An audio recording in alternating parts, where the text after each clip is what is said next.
everyone. Thank you for joining us today.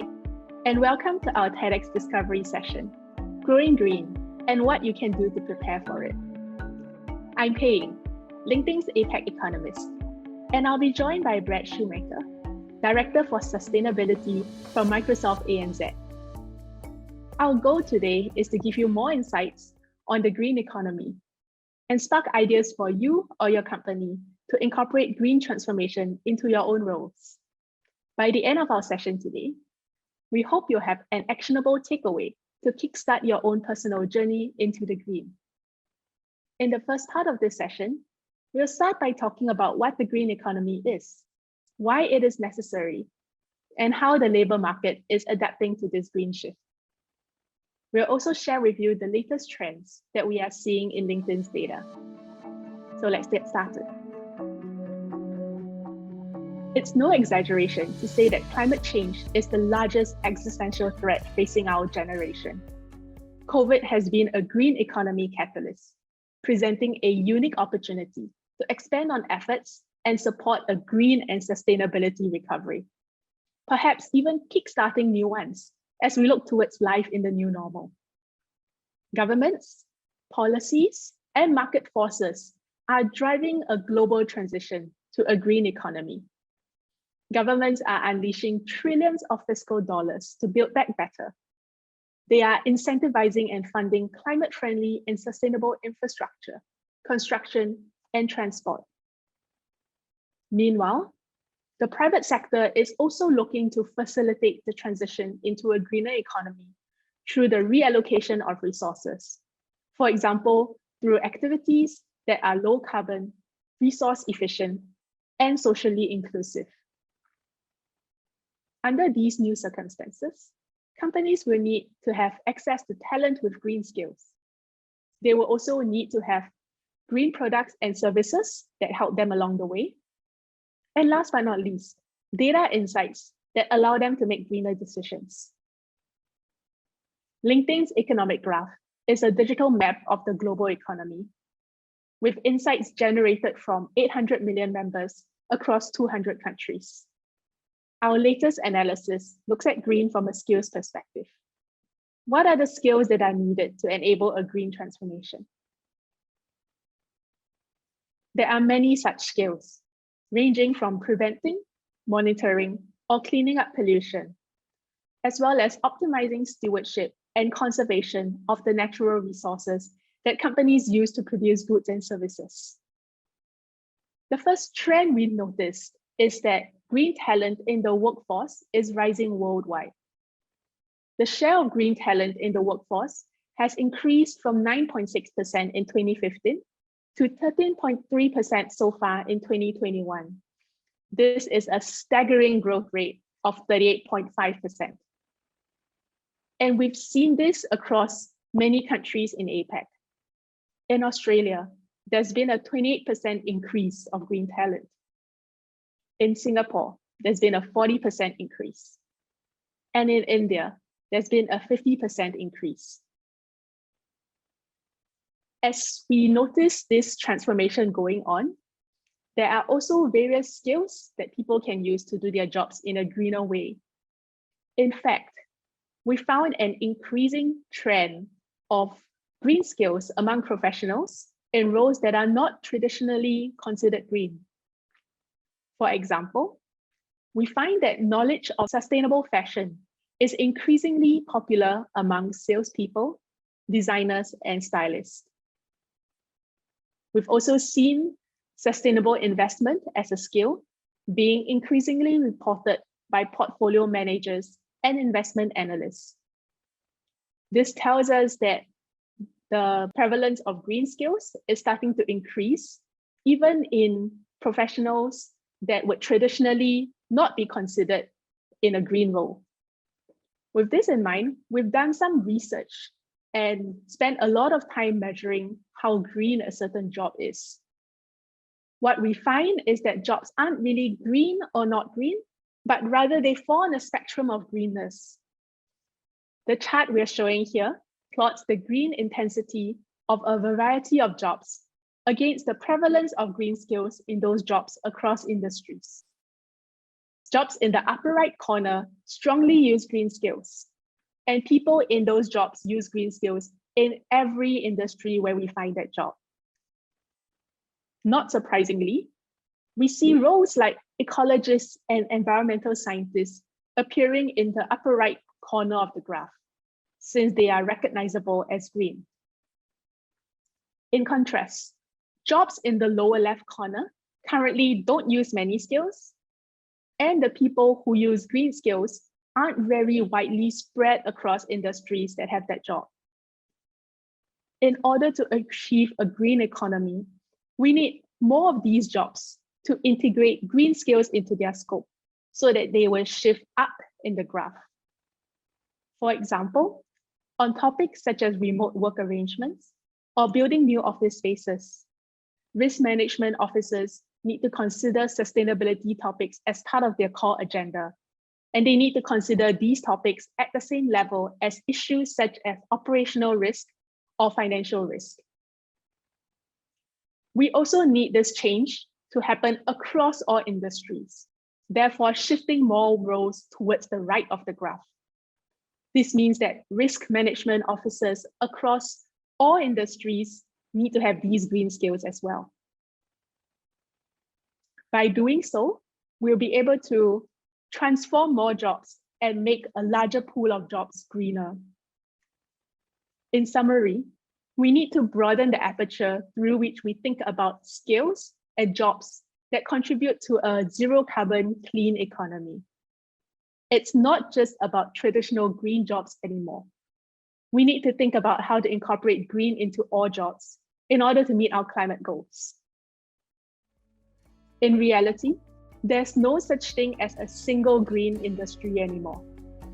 We are seeing green jobs span across a wide range of industries, from the obvious ones, such as renewable energy, to unexpected ones, like finance, fashion, and transportation.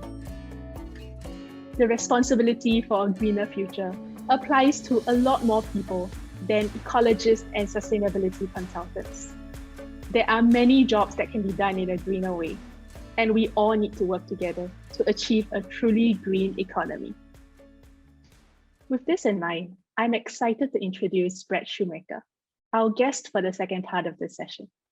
Brett is the Director of Sustainability for Microsoft ANZ. Brett, please tell us more about what your role entails. Oh, well, a key part of my role, I spend a lot of time sharing our sustainability story, Microsoft's sustainability story, the why, the what, and the how of what we do, in hopes that it goes some small way in supporting others achieve their sustainability goals. That's amazing. And could you share what you're most excited about for this role in the coming year? Oh, I think it's two things. One is just the sheer amount of very passionate people that are working and doing amazing things in the space. And the second is just the sheer opportunity that that sustainability represents, not just for us and the ability of our society to continue to thrive, but also from an economic growth standpoint for organizations that work in and around the space. That's great. And really, I guess this is a huge growth opportunity area. What do you think it's necessary for the world to do well in green?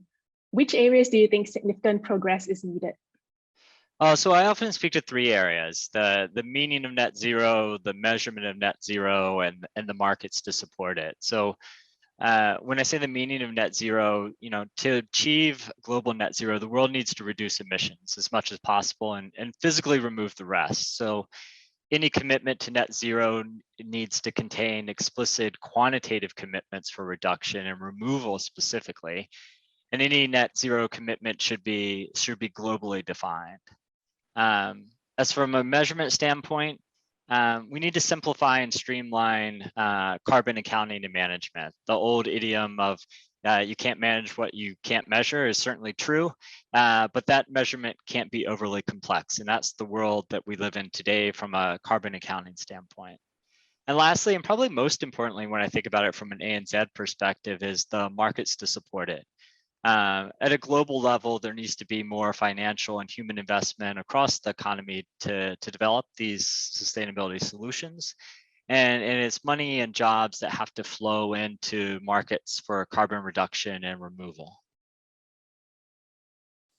Yeah, I think I fully agree with you. And I'm also seeing and hearing a lot of companies pledging to go carbon zero. How realistic do you think this is? In reality, do you think that the economy can still prosper and grow if we take on and choose to go completely carbon zero and go green?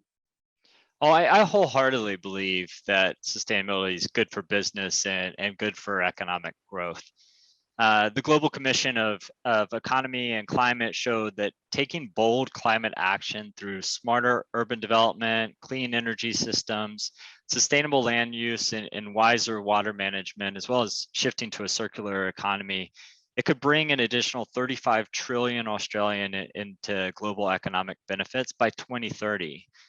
And it'll also generate over 65 million new low carbon jobs internationally, including jobs in our region. That's amazing. I've also heard certain terms like green and sustainability being frequently used, sometimes together and sometimes separately. Can you share with us a bit more about what the difference is between them? Yeah, well, there is a difference, but that question really highlights my earlier comment around the meaning of net zero and the need for a greater level of understanding as within governments, within organizations, with individuals as to what's needed to make progress in the areas that matter most. But specifically to your question, both terms relate to environmental sustainability. The difference is that sustainability focuses on the environmental health, the economic vitality, and the social benefits associated with it, whereas green is just strictly focusing in on that environmental health aspect. Oh, I see. Okay, so what we're really saying here is that sustainability is the larger umbrella and green is a specific area under that. Yeah. Oh, that's good. Good to know. And maybe can you share a bit more specifically around green? What do you think organizations can do as they seek to go green? Yeah, look, I guess when I simplify it, for any private sector organization, there's three things you can do. You can be a customer of, an investor in, or a donor to sustainable solutions. And that's at a very broad level. If you get more specific, while water, waste, ecosystems, they're all vitally important, the climate problem is a carbon problem. So I always encourage organizations to start there. I mentioned before you can't manage what you can't measure. So starting with the recording and reporting of your emissions, and then moving to reducing those emissions, removing the carbon, replacing those emissions. There are two kind of buckets that I put them in terms of solutions or interventions that you could take. Those that are more common, remote work, like where both you and I and how we're operating today, green cloud migration, sustainable supply chain, sustainable smart spaces. Those are generally available to all or many organizations. And then probably the most important are those things that are specific at an industry level. Whether that's retail and its loss prevention and waste management, or it's the power and utilities industry in terms of clean fuel scaling and management. Those things that are very specific to your industry are often where the greatest benefits in terms of reduction in emissions can occur. Thanks, Brett. And thanks everyone for being with us today. And we hope they've learned a great deal about the green economy and how you can better prepare for it in the coming year.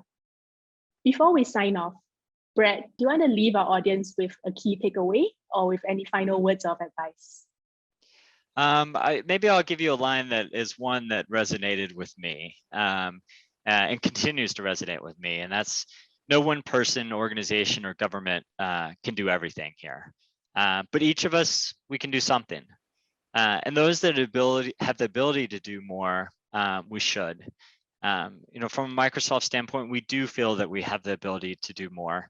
An example of us, kind of living up to what we feel that we should be doing is putting a $1 billion US towards a climate innovation fund to accelerate technology development and deployment of new climate innovations.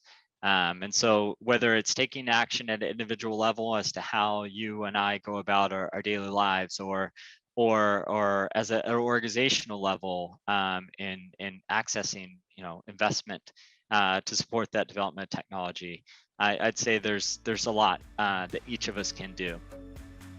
Thank you again for joining us at our TEDx Discovery session on growing green and what you can do to prepare for it. To summarize, all of us have a responsibility to contribute to a greener future through our actions, jobs, and the companies that we work for. We hope that this session has helped spark ideas about how you can incorporate green transformation into your careers. Please enjoy the rest of the sessions and have a pleasant day.